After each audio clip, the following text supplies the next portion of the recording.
başım anne. Siz geçmeyeceğim. Kızlar bir gidiyor yaşına.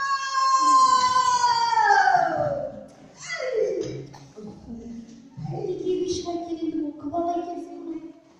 Yakşıra bırak silelim. Yakşıra bırak silelim. Elle işitmişsiz. Kavgada gidiyor yaşına. Eyvallah. Parayla bana. Neresi yapıp gelmiş? Mahtanı bittin hele. Mine mineriminde kuryem seni tayak tutup giderim. Kurdun mu sen? Şehirde gittin. Sines yapında şimdi para gittim ben. Tayak tutup giderim.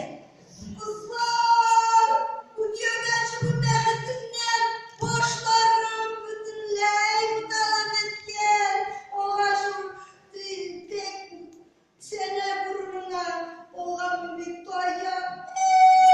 Göğeci kış, işler düşür mü nane?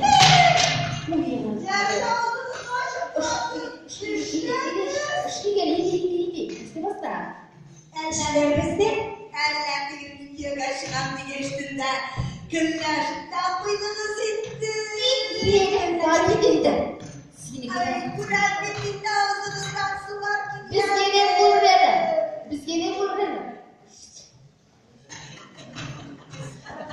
Ayaklarım var. Başımın ardından şulay işler bu bir dua. Bu dalım da bir gelsin. Elim teliminim şihuda şigem. Gülmekler de hazırlığımızın en iyi de buluşam. Elim. Anladım elim. Nayla gülen cığırdaydım lan. İyiydi. Yurt sözüne. bize yetişmezsem haydi.